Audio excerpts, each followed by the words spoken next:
Слушате Голи обяд на Зирок. Аз съм Елена Росберг. Току-що споделих на Глен Хюз, че не обичам да режа финала на такива велики песни. Добре дошъл, казвам, на моя знаменит гост. Да, той благодари. Добре дошъл. Good to see you again. To България. Нали? Радвам се да ви видя отново. Yeah, good to see you. И с мен е така. Мисля, че за трети път имам огромното удоволствие и чест да ви посрещна в студиото. Това е мое удоволствие също. Миналата година припомних на мистер Хюз, че се видяхме бекстейдж на един от българските фестивали. Да, спомням си. Беше много забавно. Да, публиката ви обожава в България. I love the crowd here. И аз я обожавам. Love the crowd. Обичам я. Какво се случи междувременно през тези месеци, откакто не сме се виждали? What happened in between those months we haven't seen each other since last year? Wow. Wow. I've taken some time free. I've just finished a new Black Country Communion album last week. Завърших последния албум на Black Country Communion. And I've been doing Glenn Hughes performs classic Deep Purple live this summer. И сега това лято правя Glenn Hughes представя класически Deep Purple. And I'm so looking forward to seeing you all tomorrow evening. И нямам търпение да видя всички утре вечерта. In Sofia. В София. Специално лятно слънце грейна през последните дни, за да подготви терена и обстановката за толкова горещ концерт. We're all very happy to be back. I love Sofia. To all my fans out there, I always think about you. You've been so good to me, and you must understand that I will always return to the people I love. Много се радвам, че се връщам. Вие сте толкова добри към мене и аз винаги се връщам при хората, които ме обичат.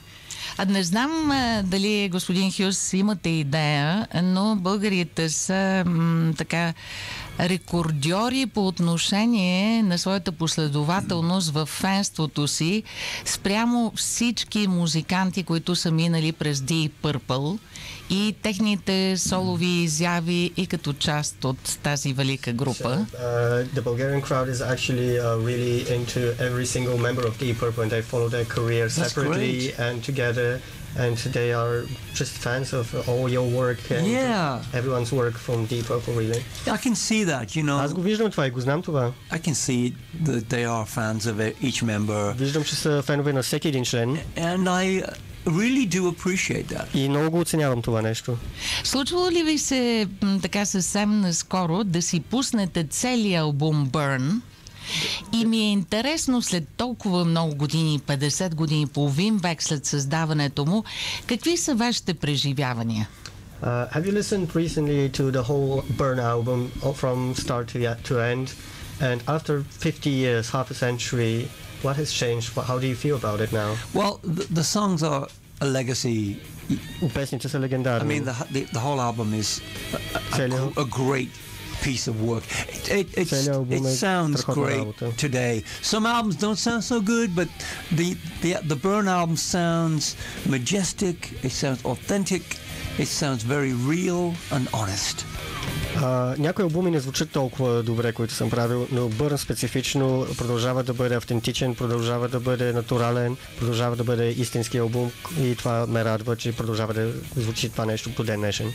Много ми се иска да направим един скок назад във времето и ако може с думи да направим възстановка на това, което се случи по време на създаването на албума Burn. I would like to take you back and recreate the time when you recorded the album. What can you say about it? Well, we wrote the album in a castle. Написахме албума в дворец, замък. In the English countryside. In August of 1973. And then in September we went to Switzerland and rented a convention center where we had the Rolling Stones mobile studio with us again, like a machine head, the same with Burn. And in that room, we created the songs for Burn, and they were all very visual, movie kind of, each song to me is a movie. So we really enjoyed the moment of making that album. Значи началото започва в един замък в английската провинция. Там написахме всичките песни и после отидохме да записваме в Швейцария, и където използвахме мобилното студио на Rolling Stones, както и за албума Machine Head. И всяка една песен, написана за Бърн, всъщност е като отделен филм. Изключително филмова музика му се струва, че са написали, и има своето излъчване като един завършен аудиовизуален проект. Как се чувстваше тогава съвсем младия Глен Хюз? В какъв етап от живота бяхте и по отношение на вашата музикална кариера, пък и в личен план? How did the young Glenn Hughes felt then? Like, how did he feel in that stage of his life, both professionally and personally? Well, for me, when I was 21 years old, I was a young man, and life was just beautiful. And, you know, when I had the opportunity to make music with Deep Purple, I decided it was difficult for me to leave my first band, Trapeze. It was difficult because I love that band. But, you know, I met John Lord, and I love John, and I decided to join the band, and I became a family member of the band. And it was interesting for me because I had to say goodbye to my first love, Trapeze, then to join Deep Purple. So it was not so easy because I did miss my band, Trapeze. Беше прекрасно време. Аз бях млад и имах възможността да вляза в Deep Purple. Разбира се, ме болеше изключително много, защото трябваше да напусна първата ми група Trapeze. И това нещо определено малко ме бутна и ме разклати, но все пак възможността да свиря в Deep Purple е невероятна. И най-красивото беше, че те ме приеха като част от тяхното семейство, и аз станах част от семейството на Deep Purple, и това нещо е абсолютно невероятно и до ден днес не мога да повярвам. А помните ли точно как дойде деня, в който дойде поканата, как се случи? За нас като фенове това е магически момент. Do you remember exactly when they asked you to join the band, Deep Purple? Yeah, they kept coming to see me play. I didn't quite understand why they kept coming. I didn't know. And then in May of '73, I was in New York, and they were playing at Madison Square Garden. And I went to the show, and the next morning I had a meeting with the management of Deep Purple, and they asked me if I would like to join. And I wasn't quite sure if I was going to join. So it was not an easy thing for me to decide, because I was unsure, because I was in love with my other band. So it was a time for me that I had to make a decision very quickly. Групата идваше много често на мое участие и ме гледаше как свиря. Нямах никаква представа защо идваха тези хора и ме гледаха точно мене. Ди първо идват на моите концерти. И една вечер, май месец, 73-та година, когато Deep Purple свирят в Madison Square Garden, аз ги гледах. И на другата сутрин менеджмента ми се обажда и искаха среща с мен. И на тази среща те ми предложиха да вляза в групата. И тогава наистина не знаех как да постъпя и как да реагирам. За мен беше абсолютно шок. Не го предполагах. И беше много труден избор да направя, както и споменах по-рано, да напусна първата си група. С Ричи Блекмор, каква беше динамиката на вашите отношения в началото? Как успя да стане спойката, за да направите такъв албум шедьовър в края на краищата? So how did you bond with Richie Blackmore? How was your synergy and energy together, and how did it come to create such a masterpiece together? When I joined the band, Richie and I flew to Hamburg, just he and I, no assistants, no bodyguards, no girls, just the two men, me and him, for 3 days, and we didn't sleep. We talked for 3 days, and we fell in love with each other. When we were together alone, we were great. So understand that Richie and I had a really great time together.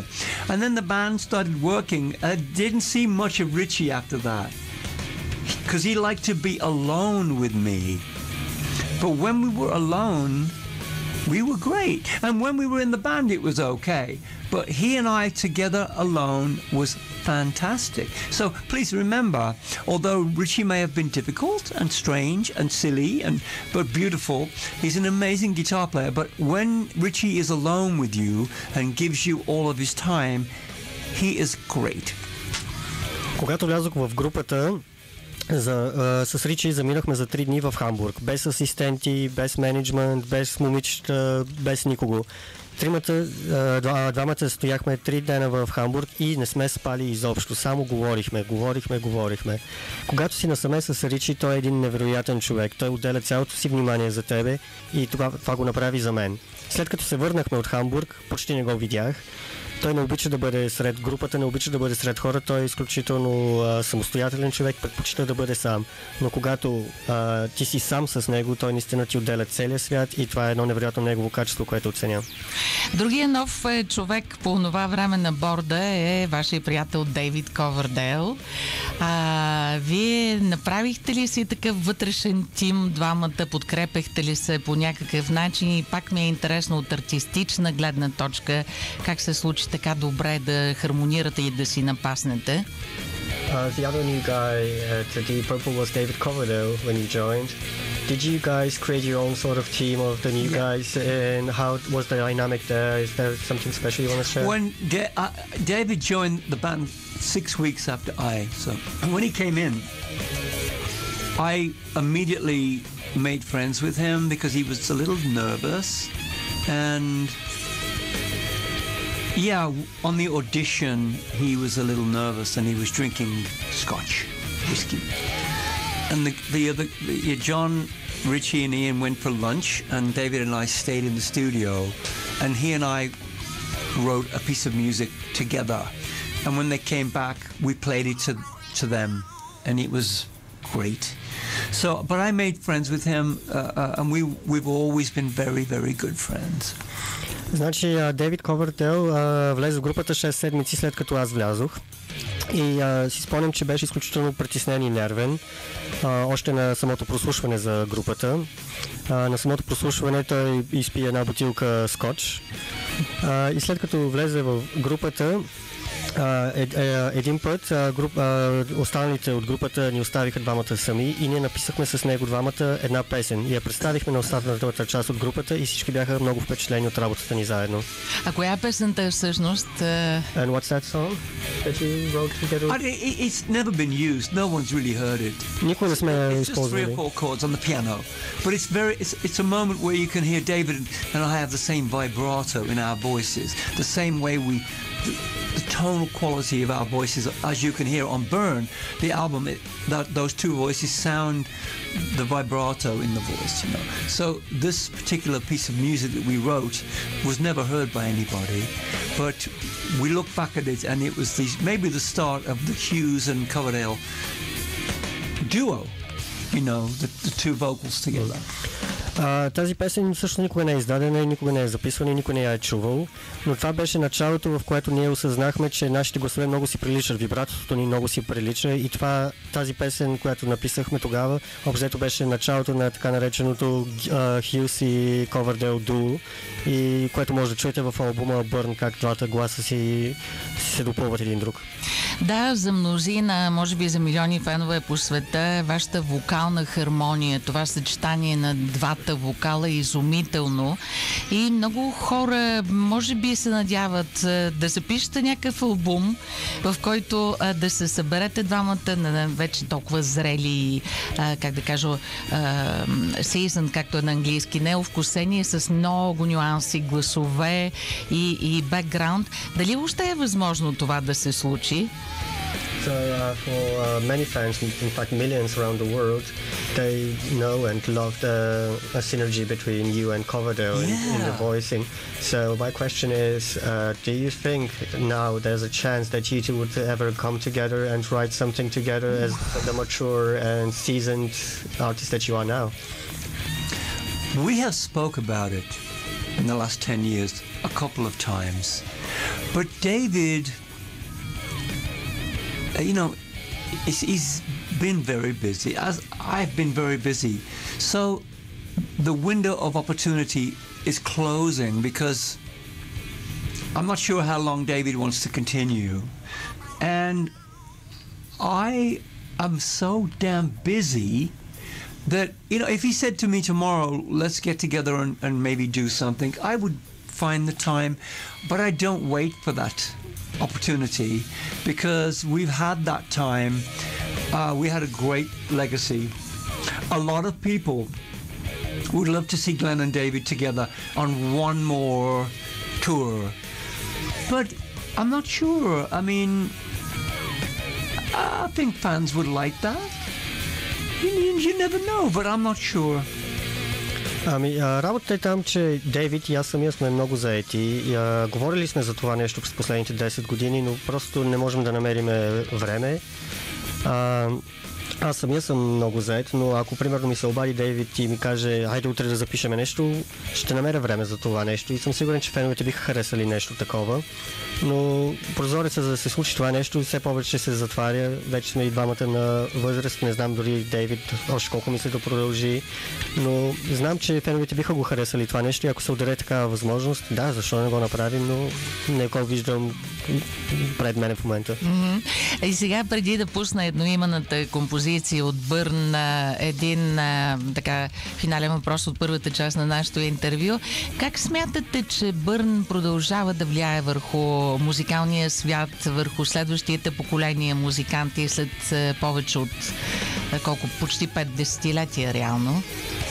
Before we end the first part of our conversation, I will play Burn, but how do you think Burn is still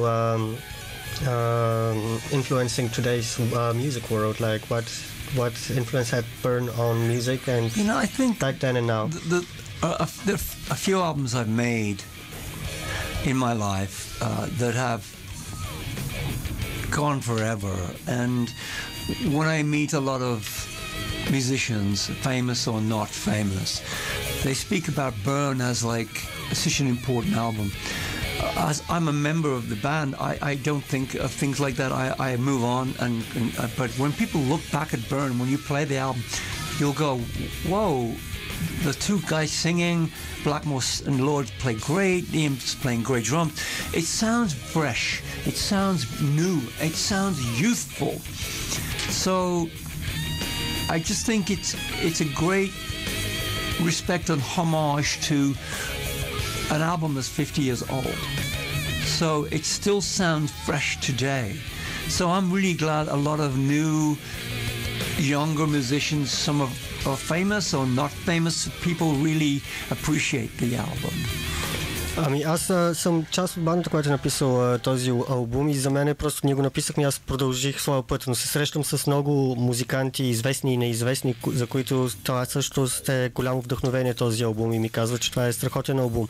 И аз се радвам, че все още наистина звучи свежо, звучи младо, звучи интересно дори след 50 години. След малко продължаваме интервюто. Мили приятели, при мен в студиото е Глен Хюз. Дани, забравих да те представя, разбира се, част от организацията на концерта. Помага с превода.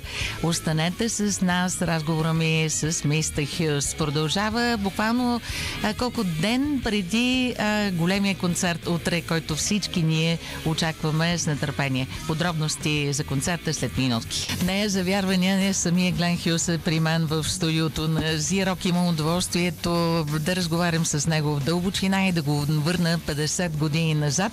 Сега обаче поглеждам към утрешния ден в близкото бъдеще, когато пред българска публика ще се състои концерта Glenn Hughes performs classic Deep Purple live, celebrating the 50th anniversary of the album Burn. Говорихме си преди малко с мистер Хюз, че много трудно е да влезеш в обувките на такива велики музиканти, както се казва на английски, каквито са Блекмор, Ковърдейл, Лорд и Иан Пейс. За това сега ще го помоля да даде кредити на останалите музиканти от бандата, с която ще свири. my guitar player, Søren Anderson, has been playing with me for 15 years. We've seen him before in Bulgaria. My drummer, Ash Sheehan, has been with me for 5 years, an amazing drummer. And my new keyboard player, you met briefly today, Bob Fitzzimmer. He's out there waiting for me. He's a John Lord sounding guy. You have to have, when we're playing these songs, you have to have people in my band that sound like the original members. You have a Stratocaster and a Hammond organ, and the drums you must sound the same. So I've chosen the right people. Значи, китариста, с който съм, Сорен Андерсън, с него съм от 15 години заедно. Идва и с мене в България също така и го очакваме утре. Ашли Шихан е барабаниста, с който свира от близо 10 години. И Боб Фридзмър, който е в момента заедно с мен тук в студиото, също ме чака отвънка, е също на кейборд. Той е невероятен фен на Джон Лорд. Това, което е важно за всичките тези музиканти, е да звучат колкото се може по-близко до оригиналния състав, който е записвал и турвал Бърн. Всеки един от тях наистина максимално се доближава до това, което е било едно време. Свира с почти същите инструменти, с Стратокастър, с Хамънда и с всичките звуци и саундове, които са имали едно време Ричи и компания. Освен материала от албума Burn, разбирам, че мистер Хюз ще подари на феновете още допълнителни композиции. Как ги избрахте? Apart from playing the Burn album, right. you would play some other songs. Yeah. How did you decide on which songs to play? I have to, the songs I think that would work are Getting Tighter and You Keep On Moving. It's because they're songs that I wrote and sang those songs, so those two songs fit the show really well because I sing them on the original albums, so yeah, those two songs work well.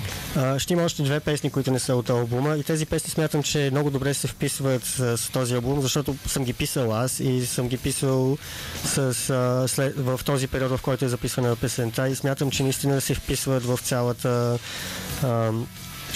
картинка на концерта и на ерата, от която е записван албума. Самите музиканти от лайв бандата на мистер Хюз от младото поколение, те фенове ли са на Purple? Добре ли според вас осмислят и интерпретират тази музика? Защото са различно поколение. So the musicians you're playing with now, obviously in a different generation, do they appreciate, understand and love Purple as much as you do, and what would you say? They do. It's important if the people I have in my band are genuine fans of the classic Glenn Hughes, Deep Purple. You can't really do this unless you are dedicated to making these songs come alive again. So I have chosen the great guys to play in my band. Да, за мен е изключително важно музикантите, с които свира по този проект, да са истински фенове на групата, да знаят песните отвънка и отвътре, от всякъде, и да звучат и наистина да са фенове, да искат да докарат този звук, който е било от едно време. И мисля, че съм намерил, може би, най-добрите музиканти, които могат да направят това. Да, няма да задържам много дълго още мистер Хюз, защото знам, че предстои подготовка за албума, но има наши слушатели, които питат за Black Country Communion. Възможно ли е да има тур и възможно ли е този тур да мине през България? I'm not going to take any more of your time, but we have some fans asking about Black Country Communion. Yes. Would there be another tour? And can you expect to see you in Bulgaria? We're right now in the middle of album number 5. What I'd like to say, the album will be coming in January. Of course, we would like to tour. Is there an opportunity? I hope so. What I can't do is tell people there will be a tour and there will not be in the end. So I will say this. We hope, the band hope, that there can be a selection of shows in 2024 that you can all see. В момента сме в процеса на записването на петия ни албум, който се надяваме да излезе около януари 24-та. Дали ще има турне, на нас много не се иска. Бихме искали да кажем да, ще има турне, но това, което пък не искам да направя е да кажа да, ще има турне, но да няма турне. Затова ще го кажа така. Имаме огромното желание да има турне, да има няколко дати, които всички вие да може да видите. Добре, и някакви други новини около вас, за които не се досещам, нещо, което искате да споделите, и финално, разбира се, покана към нашата публика да дойдат утре на концерта и да слушат музиката на Purple. Is there anything that I might have forgotten to ask you and you want to share with your fans? And of course, invite us for tomorrow. I want to let you all know in Bulgaria, in Sofia, and all across your beautiful country, how important you've always been to me as someone who writes music all the time. And I'm always thinking, I wonder if they're going to love this in Bulgaria. So I have to tell you again and again how very glad I am to be with you again in Sofia for tomorrow's show at Yonak Stadium as I perform these songs from Burn and some other classic songs. I can't wait to see you, and I can't wait to keep making music for you. I love you, Bulgaria. Това, което искам да ви кажа е, че всички вие хора в България, София, през прекрасната ви държава сте изключително важни за мене. Когато, като човек, който всеки ден пише музика, много често седя и си мисля, това ще се хареса ли на тези хора, на хората от България, ще им хареса ли тази музика, която правя. И ви очаквам утре на стадион Юнак да чуете албума Burn, както и още някои други класически мои изпълнения. Чакаме ви. Благодаря от сърце, за мен беше удоволствие. Бих се радвала скоро пак да се видим и да науча новини за авторска музика на мистер Хюз. I'd love to see you soon again. And Thank you. Hear some news about some more new material from you. Yes, of course, always. Да, разбира се, винаги. Благодаря ви, приятели, че бяхме заедно. Жива среща с легенда, гласът на рока. Гласът на рока. Voice of rock. Thank you.